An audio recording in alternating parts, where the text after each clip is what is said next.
Baseball isn't just America's pastime. It's the world's game. From Tokyo to the Dominican, from Mexico to SoCal. Angel Stars trade halos for their home flags. And every pitch carries a sense of national pride. Different countries, one diamond. This is the Halos in the Infield Podcast, World Baseball Classic Special.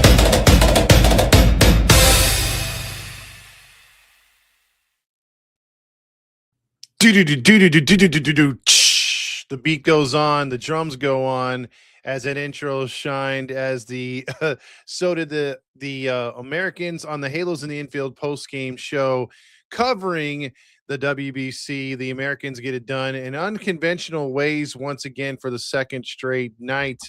Not pretty in either game, if you think about it. A lot of people think that you're just supposed to destroy these other teams.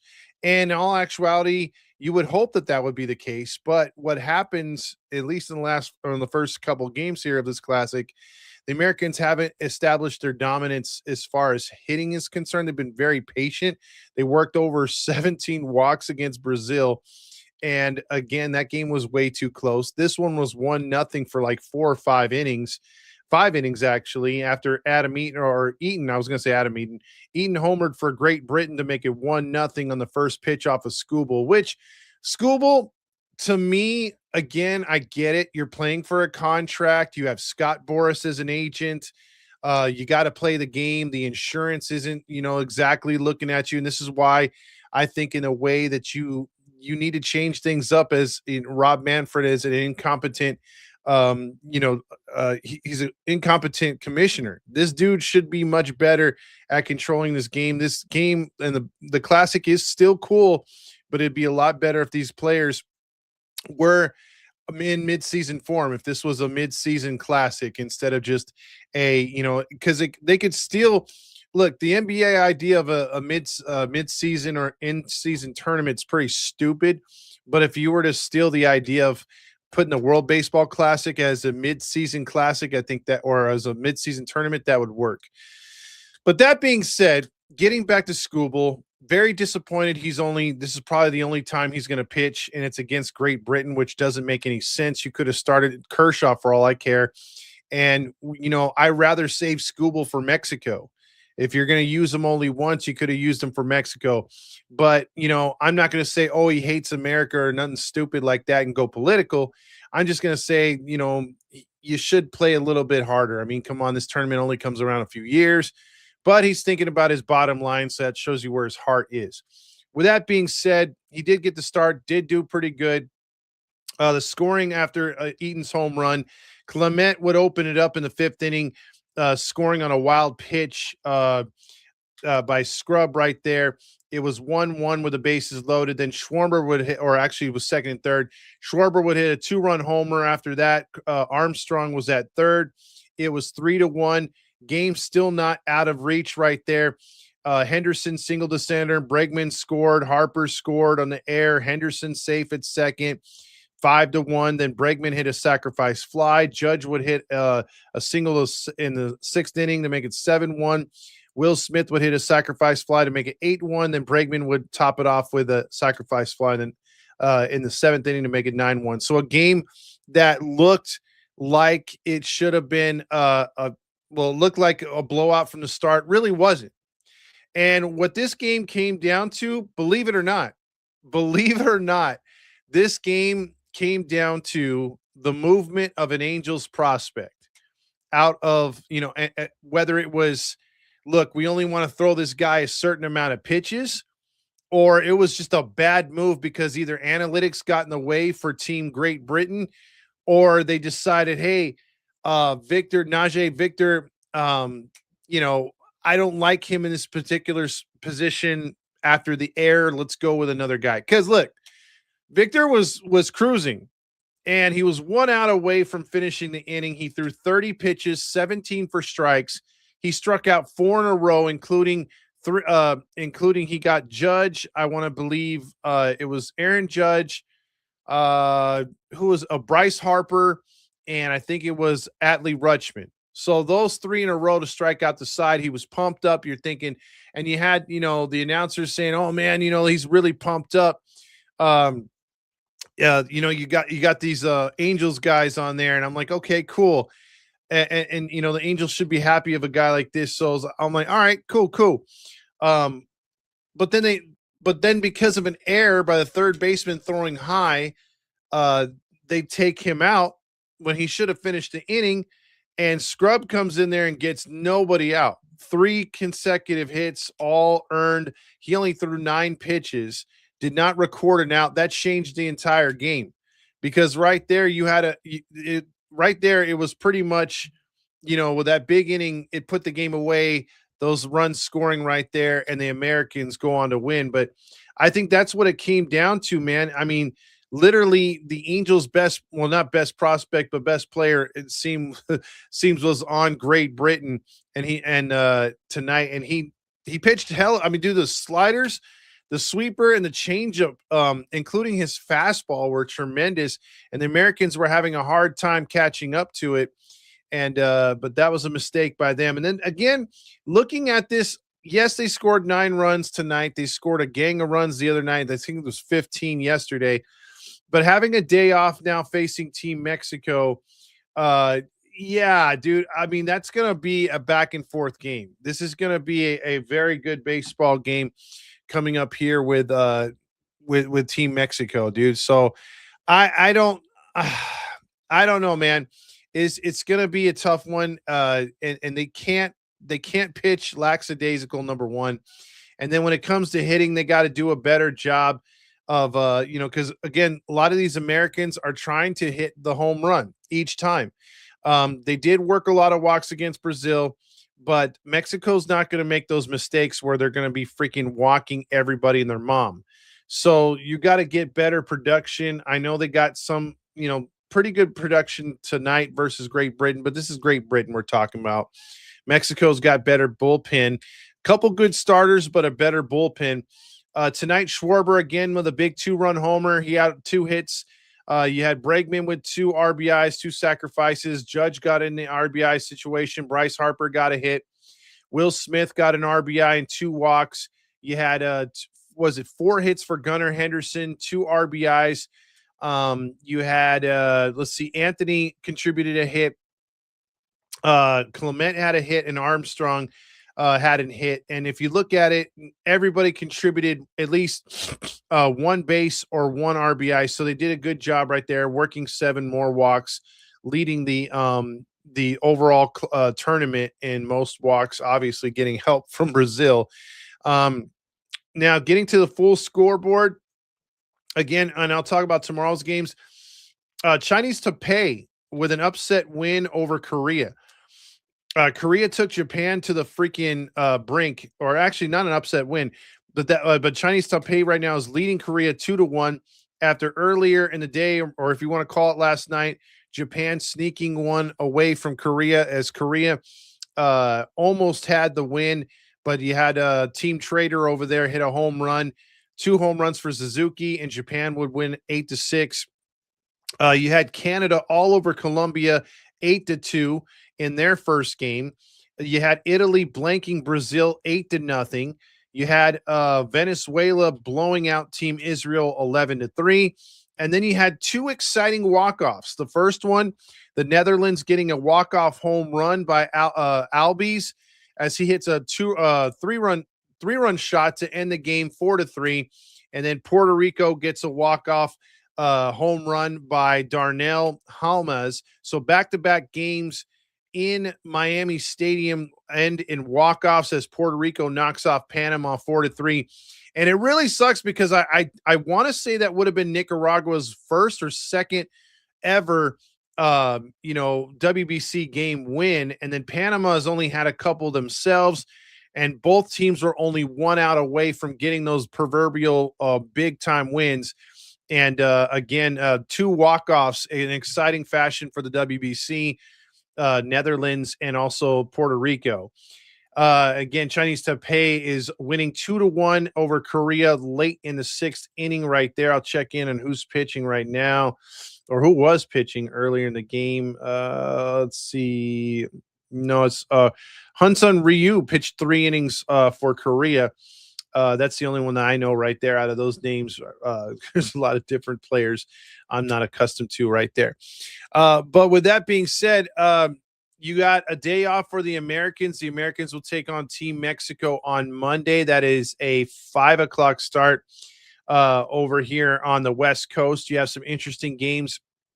Venezuela versus Nicaragua, Dominican Republic versus Israel, Korea versus Australia. Australia is 2-0, and I have a funny feeling they're going to go 3-0 and beat Korea. Colombia and Panama 0-2 each. Brazil, Great Britain 0-2 each. Those teams are pretty much eliminated. And then the big one, you got Cuba and Puerto Rico. That is going to be on Monday. Sunday's games going back is a good one. Australia and Japan, both teams 2-0. Netherlands and the Dominican Republic, that's a good one. Panama versus Canada. They got Brazil versus Mexico. Mexico should pick up its second win. Cuba versus Colombia. Great Britain versus Italy, and Nicaragua versus Israel. So there's your teams right there. Comments right now, right? Sayani says Kikuchi kind of sucked to me. Japan versus Korea game. A truly great Angels representative. 3 runs in the first inning and 6 hits in 3 innings pitched. An awesome performance. Not. And you know what? That also goes hand in hand with what the Angels usually do anyway. In some of their starts, or what a Kikuchi usually does. So it's not like really breaking news. He comes out with a shitty performance. But again, I thought player of the game tonight had to have been Niger Victor. That guy, I think he's pitching with the Quakes, if I'm not mistaken. If not, he's going to get fast tracked to the Rocket City Trash Pandas. Because the guy's got great stuff, dude. I mean, you could see it. He's 24 years old. I think he's one of those international signings for the Angels. So I do like what he can do for us. And again, if he continues to shine, who knows? Maybe we can see him next year in the spring training. I doubt we're going to see him this year, but I'd say keep it up, kid. Keep developing those pitches, keep getting them strikes. Now, he did have a funky ERA last year, but I think a lot of that had to do with just the fact that he's raw talent, dude. He's raw talent. And the Angels do have a bunch of these guys, especially the international signings, who have been graded pretty high, but they're very raw, and they're gonna get their feet wet pretty soon, and that's what they've been doing. So, there's some good things to look at. As much as you hate, what's going on with the Angels. Also, you got the news that Carpino stepped down. As far as we'll touch on some Angels news, might as well do it right now. Carpino stepping down as longtime team president of the Angels, and then you got some lady Molly Jolly or Jolly Molly or whatever the hell. Never heard of her. I think the best comment I saw was, listen, I'll back whoever the hell she is, whatever the hell her name is. If she's not a bootlicking house man or a yes man to Artie Moreno, she's got my vote. And I'd have to agree with that. At this point, anybody who makes a decision contrary to big dumbass Artie, you got my vote. I'm with that comment 100%. He is by far not only the worst baseball owner, I think he's the worst sports owner. And not only that, I think he's the worst sports executive, because as much as you don't want an owner to be in that position of making player personnel changes or player personnel decisions, if the owner's going to spend a little bit more, okay. But I want that owner to say, okay, I'm willing to spend this much. You're willing to, go out and get the best player available. Go out there, get the best coach available, whatever you got to do, right? Here's what we got. Do it. I don't want an owner to be out there, saying, no, don't pick up this player, even though you scouted this player, even though this player fits our culture, even though this player is exactly what we need. No. I want that guy from Texas, or I want that guy from Cleveland. It's really, really stupid. And there's a reason why a guy like Jerry Jones hasn't had much success, because the game has passed him by. He thinks he still knows everything. He's still the smartest man in the room in his war room in Dallas. And I think Artie Moreno is the same dumbass, if not worse, because at least Jerry Jones has a football background. He has a pedigree. He has success. And even though he makes some dumb decisions, organizationally, the Cowboys at least make it to the playoffs every now and then, and they do some good things every now and then. What have you done for me lately, Artie Moreno? Absolutely nothing. So that's where that comes from. The chair checks in with Molly. I thought Molly Jolly was a fake name or someone in the industry, if you know what I mean. And that's a, and that's a thing too. That just screams. I saw all the comments. And this is not me saying this, but I saw the comments when she got the job from Carpino, DEI. You heard you heard all the comments, man. I mean, from both sides. And it sucks that we have to go both sides, but you got both political spectrums taking shots at why she got the job instead of, well, maybe she's the best person for the job.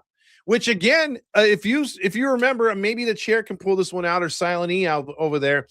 The executive for the Florida Marlins, I think she was a general manager, I want to say, or maybe she was a team president too. But she I think she left the Miami team due to the Jeter stuff. Jeter hired her, and she was actually doing a really good job. So again, I don't care. I'm not one of these chauvinist guys that that says, okay, a woman couldn't do a thing in with regards to the job of. I don't think managing is the way to go. Or Kim Na, there it goes, was a GM, right? Now, I don't agree with some of the things. Like if a woman says, "Oh, I could do it better than a man," that's not there. But if you've got the knowledge like Kim did, and if Molly Jolly is anything like Kim, we've said it on this channel before. Kim was a good executive that helped the Marlins develop and pull up a bunch of good players, drafting a bunch of good players under the Jeter regime, and but Jeter had all the final say. Oh yeah, see, there you go. But she at least set the tone, and I've always been under that influence of, hey, the best person gets the job. I don't care who you are. I don't care if you're my number one, and I know you're my number one. Why do I have to interview 5 other people? Or why does it matter that the person's female? Why does it matter that the person's this or that? I don't care. Can they do the job? Can they help my franchise win? And so if this chick, again, in the comments I've seen on when they showed her picture, Molly Jolly, the short Karen haircut, look, if she wants to talk to the manager on her private time, all she wants, fine, do it, go for it. But as long as she's helping the Angels win and going against what Artie says and making this team better, she's got my vote 100%. But we'll see. That's the latest news right there. Also, the Angels got a TV contract where most Angels fans don't have to pay, which is great unless you're out of the market, because locally, at least, you'll have a channel to watch them, formerly known as FanDuel. Whatever the hell they're going to call it, they're going to call it Artie Schlong. That's the channel that you'll be able to watch your Angels lose on a nightly basis. But switch over after the Angel game to Halos in the infield, and we could definitely check out how they lost on a nightly basis. Again, I want this team to be better, and we'll talk about that in a second, because this is a World Baseball Classic, but this is Angels Network as well.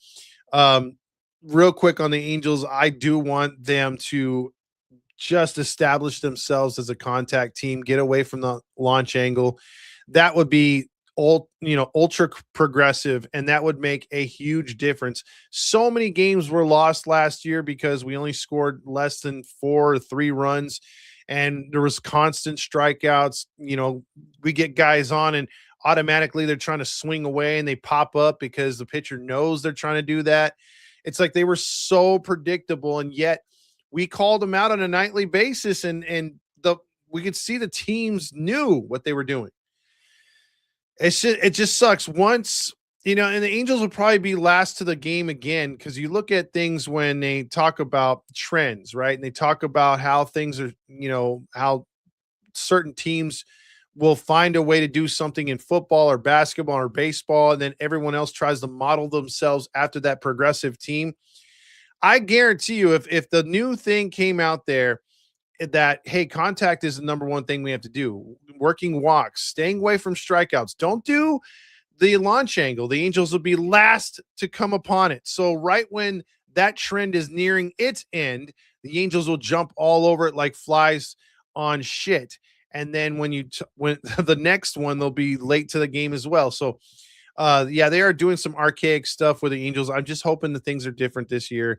And as far as the Americans tonight, again, they have that power hitting mentality. Only a couple hitters in that lineup are able to or want to swing. I mean, look, for Orioles fans, Adley Rutschman's had a terrible year and a half.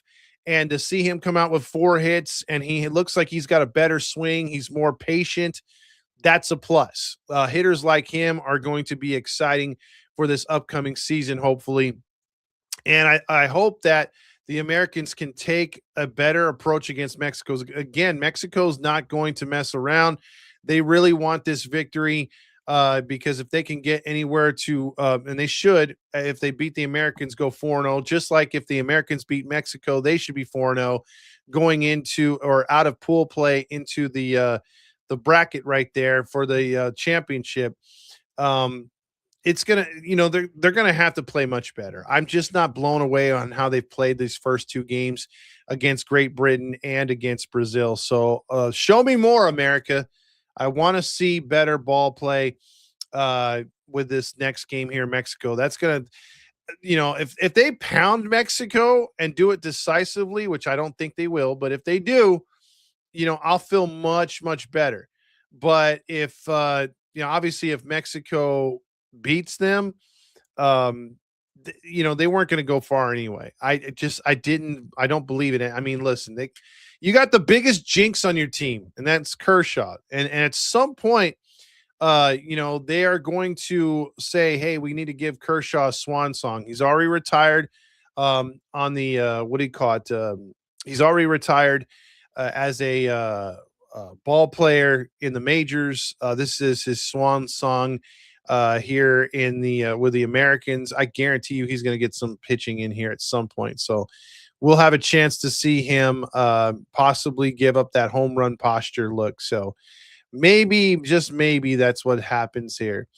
So with that being said, I think that'll wrap it up for tonight, as there wasn't much to talk about. These first 2 games have even though this is the best of the best from Brooklyn, from Great Britain and Brazil, and although Brazil gave them offensively a tough matchup, but pitching wise, not so much, these 2 games felt like serious exhibition games. I think our first tournament game, the real game, will be against Mexico, and really Italy, I don't think is going to stand a chance against the Americans either. So this is the only tough game they got coming up on Monday. The other games are just these other 3 games in pool play really suck ass.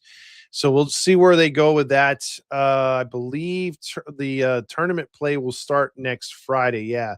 Next Friday will be the tournament play, and then it'll be the semifinals, and then we'll go from there moving forward, and then it's the championship. So very quickly it will wrap up. A lot of teams getting eliminated, but the wins you will need the wins to get in.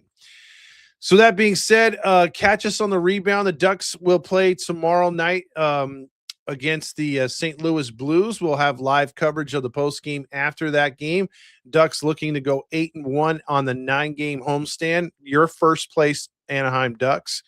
And then we'll have some baseball, some more World Baseball Classic follow-up with the postgame against Mexico on Monday. And then after that, we'll see where we go. We might do a little 15-minute or so thing about the Italy game.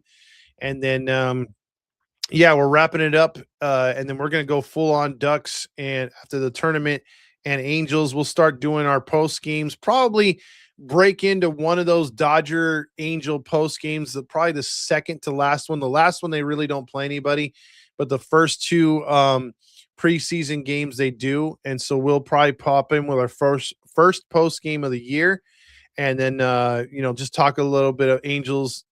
Moving on to the new season. So stay tuned for that. baseball season's coming right around the corner. Before you know it, the Angels will be playing in Houston, getting their feet wet against the, what is it called, the Houston Astros to start the season. Silent E says, if it weren't for Roger Lodge and Artie, would never feel his own balls. Exactly. Boy, I swear, man, that leather skinned guy, Roger Lodge, really, really, really knows that man's genitalia better than Artie Moreno's wife. So with that being said, everybody have a good rest of your evening, Saturday night, whatever you're doing right now. Thanks for joining me on this brief broadcast. We'll catch you again on Monday. Go USA.